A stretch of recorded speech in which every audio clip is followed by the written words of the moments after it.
ब्रेकनंतर आपलं पुन्हा एकदा स्वागत। पीडब्ल्यूडी खात्याच्या दिशाहीन कामामुळे एलॉइसचा अपघात झाला।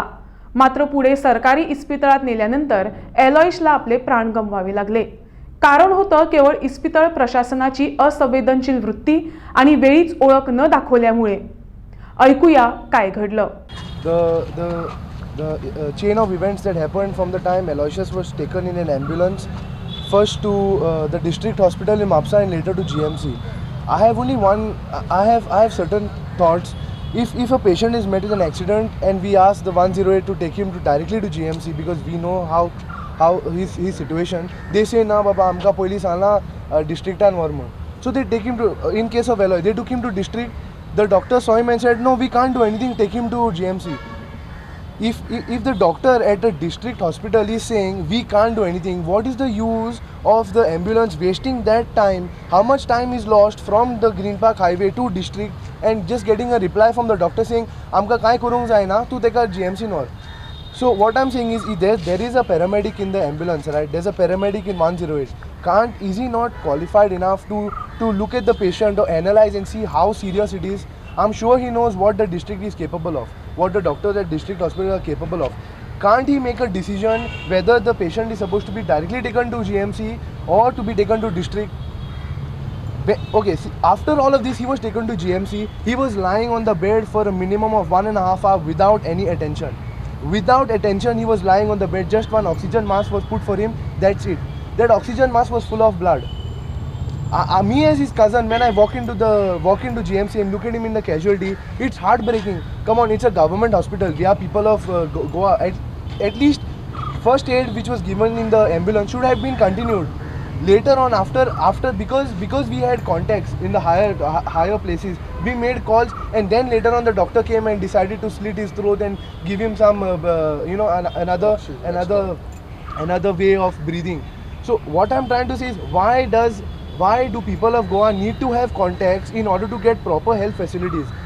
Why was he not looked upon, or why was he not taken care of when he initially entered GMC casualty? As per what we've seen later on, he was choked on food. So your first thing is to get that thing clear. You just don't put an oxygen mask and let him breathe. He's breathing, he's creating a noise.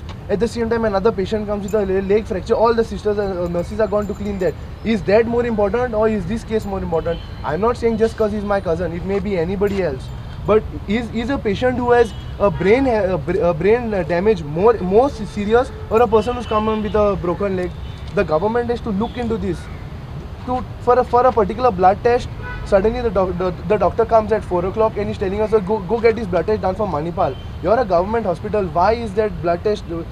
Why doesn't that blood test happen at your hospital? Why does the patients have to take it, go to Manipal, get the blood test done, wait for 3 hours and come back? In the meantime, the doctor is saying, I need to take him to the operation theatre, get it fast. We called up a doctor, it happened in 5 minutes. So what I'm trying to say is, just because we have contacts, or just because a person has contacts and you call, your work is done fast, otherwise they don't give a damn about the patient. Let the patient die there on the stretcher. No one cares. GMC is so understaffed to lift the patient at odd hours, at 2 o'clock, 3 o'clock, 4 o'clock. They tell the family members sitting there, na tumche konang apo iteka amka scanang orong jai. I understand you all are busy throughout the day. There are a lot of patients coming in and out of GMC. But at odd hours, how do you expect a family member to call up someone who's staying 30-40 kilometers away to come and lift the patient, put him on the stretcher to take him for a scan? It doesn't make sense. Another scene that I saw that day was, there's a small baby with drips and a pipe in the nose. The mother's carrying the baby, and the nurse is carrying the drips like this in the hand and walking from one end to the other end of the hospital. Aren't they stretchers?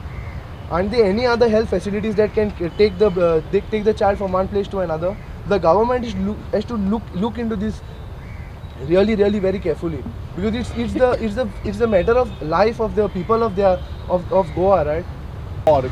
When Aloysius was there in the morgue, we had gone to do the pancharama. I lifted him. I had to turn him. I had to take him to the post-mortem table. There was no staff over there. For the whole day, I lifted Aloysius.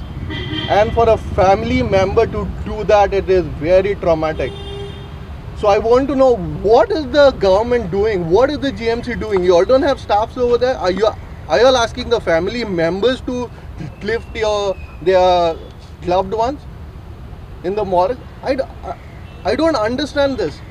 Everything we have to do. We have to push the stretcher from the morgue to the postmortem table. So I don't think this is reasonable. So I think the government should look into all these things. We are just telling this that other people should not go through the same thing what we have to go.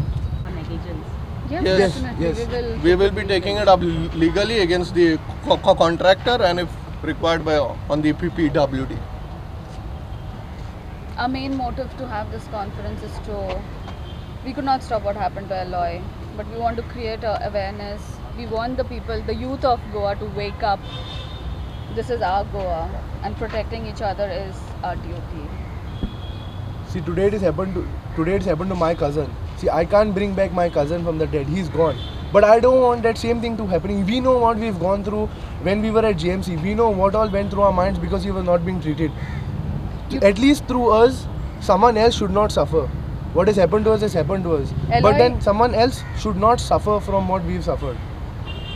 Eloy was choked on the food that he ate. So instead of taking him first to district hospital where we got a response that we cannot do anything, if they could treat him there and facilitate his breathing, I think today Eloy would have been saved and he would be with us.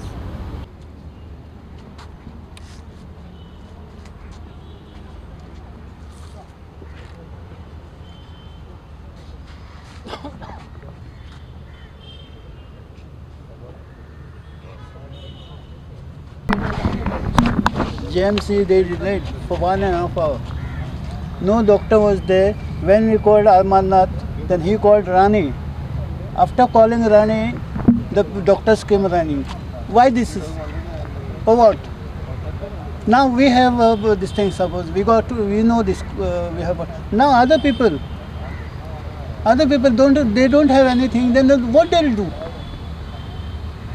The nurse is telling doctor is gone to washroom.